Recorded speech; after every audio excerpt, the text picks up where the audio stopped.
Red Bull's empire, once feared on the F1 grid, is now grappling with a surprising downfall.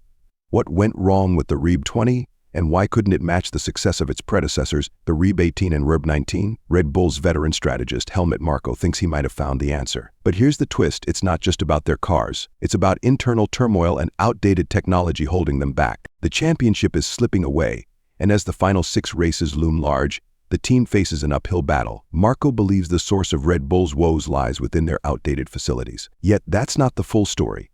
Could internal conflicts and the departure of key personnel also be sealing Red Bull's fate for 2024? The situation is dire, with Marko revealing that their first major error occurred in Spain back in 2023. Now, over a year later, the RB 20 is struggling, having failed to secure victory in 8 consecutive races. All eyes are now on the upcoming Austin upgrades. If they fail, Verstappen's championship defense might just hit rock bottom. For these upgrades to yield their best results, they must be properly tested at Red Bull's facility in Milton Keynes. However, this is exactly where Marko spots the root of the issue. According to him, their outdated wind tunnel is a significant hindrance. Imagine this: a post-war building repurposed into a Formula One testing facility. That's right, before becoming Red Bull's cornerstone in 2005. This structure belonged to the British Army. In a sport driven by cutting-edge technology, Red Bull seems to be lagging behind. Meanwhile, competitors like McLaren are already benefiting from advanced, modern wind tunnels. Aston Martin is gearing up to unveil their top-tier wind tunnel in 2025. Red Bull has plans for a similar facility, but the problem is, the championship battle is happening now. Marko made it clear a more modern wind tunnel would help. Our current one is old and has its disadvantages, like a lengthy warm-up time. We need to catch up, and I hope our new wind tunnel becomes operational soon. Time is ticking, and without immediate updates, Red Bull's championship aspirations may fall apart. Red Bull's struggles don't end there. The team is also dealing with the impact of reduced wind tunnel time for 202,410% less, to be precise. This situation is exacerbated by the fact that other top teams like McLaren, who finished 4th last year, now have more testing time available. Some believe Red Bull's troubles stem from the departure of key personnel, but both Marko and Horner insist that the presence of Adrian Newey wouldn't have drastically changed the current situation. After all, he was involved when crucial decisions about the car's development were made, even if he opposed some of them. The RB20's biggest flaw is its inability to find an optimal performance window. Unlike the RB 19, which had a broader range to operate in, this year's car demands far more precision. Red Bull took a risk introducing this new philosophy for the car at the season's start, but what initially looked like an easy stroll to victory has now turned into anything but that. Horner even hinted that the RB 20 may have been overdeveloped, leading to its current performance slump in 2024. Pierre Walker, another key figure in the team, has also spoken about the RB20's downfall and where he thinks Red Bull may have made some critical mistakes.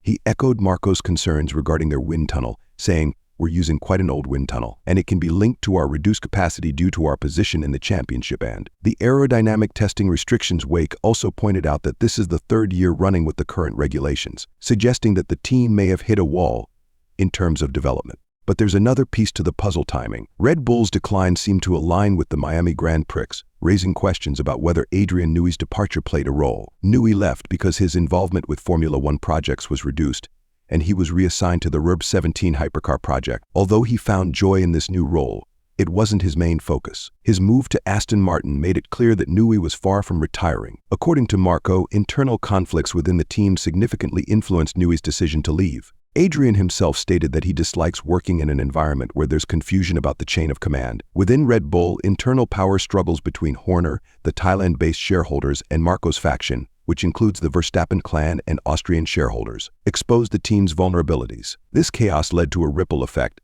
unsettling the team's stability and, inevitably, impacting performance. Issues with the car have been a consistent complaint, particularly from Perez since the Miami race last year. He's openly expressed dissatisfaction, claiming he wasn't listened to when it mattered most.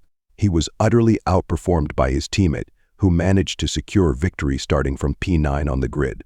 However, the engineers initially dismissed Perez's concerns, suggesting they were more personal rather than technical flaws in the car. But with the RB 19 winning nearly every race except Singapore last season, it became increasingly clear that something was wrong. Perez later stated that the engineers eventually apologized to him for not heeding his warnings. Horner, however, fired back at Perez's claims, stating that even with a car having issues, Verstappen still dominated the competition and contended for the championship in 2024. Meanwhile, Perez finds himself sitting at a disappointing P8, raising questions about whether both drivers are getting equal machinery. Has Verstappen been favored as Red Bull's main contender? This debate has lingered for years, even when tensions seemed to ease, with Marko and Horner publicly agreeing to focus on the car's performance. Jos Verstappen voiced his concerns. He made it clear that if Horner remains in charge, Newey won't be the only top engineer leaving the team. And as Jos warned, more key personnel did depart. Jonathan Wheatley, Red Bull's sporting director, and Will Courtney, the head of the strategy team, both left after serving the team for more than 2 decades. Though Horner himself has been part of Red Bull from day one, his growing control and influence over the team have pushed these high-profile figures to seek opportunities elsewhere. Jos Verstappen had more to say about the situation, especially after Max began experiencing issues with the car. He argued that the team repeatedly made internal missteps and failed to listen when they should have. Internally, they need to hold up a mirror and not sugarcoat everything. The right people are leaving the team.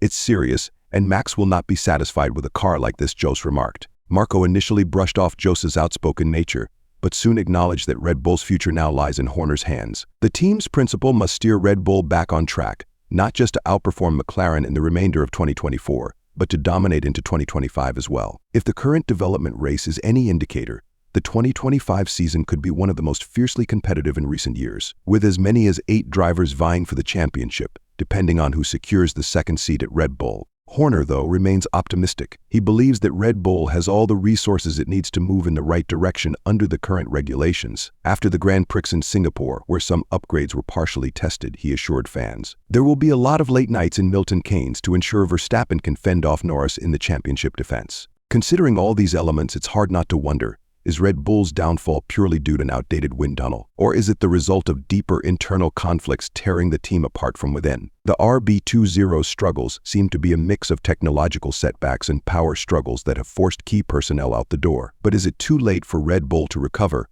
Or is there still a way to bounce back before their rivals further capitalize on their weaknesses? Horner faces a monumental task to salvage Red Bull's 2024 season and lay the groundwork for 2025. He must unify the team, resolve internal disputes, and fast-track technological upgrades. The remaining races of the season aren't just about defending the championship, they're about restoring the team's confidence and solidifying a vision for the future. However, these battles won't be easy. With McLaren's rising momentum and other teams upgrading their wind tunnels, Red Bull is up against formidable competition. The recent departure of key figures like Jonathan Wheatley and Will Courtney adds even more complexity to the situation. When veteran talent exits, it leaves not just a gap in expertise, but also a void in leadership, a crucial component in an F1 team's success. If Red Bull loses more high-profile people, their journey back to the top could become even steeper. Marko, who has been outspoken throughout this turmoil, acknowledges that much rests on Horner's ability to steer the team in the right direction. But technological advancements alone won't solve Red Bull's problems. The entire team must operate cohesively to ensure that new upgrades, especially those being tested in Milton Keynes, perform optimally. Internal harmony is equally vital to keep engineers and drivers motivated. If Red Bull can address these internal rifts, unify their approach, and push their technical capabilities, they may still have a fighting chance to regain their status as the dominant force in F1. However, fans and critics alike are on the edge of their seats. Will Red Bull's upgraded facilities and strategic shifts be enough to rival the increasingly competitive McLaren and Aston Martin? Or will the internal conflicts continue to drag the team down, squandering the talents of Verstappen and others? The stakes couldn't be higher. Red Bull's story is now at a critical turning point, where every decision will shape the team's future. The question remains, will they rise to the occasion or fall victim to their own internal chaos? Share your thoughts in the comments below, and let us know if you believe the wind tunnel woes or the internal disputes are the true culprits behind Red Bull's struggles. Also, don't miss our next video by clicking on the link appearing on your screen as we dive deeper into the world of Formula One's ever-evolving dynamics.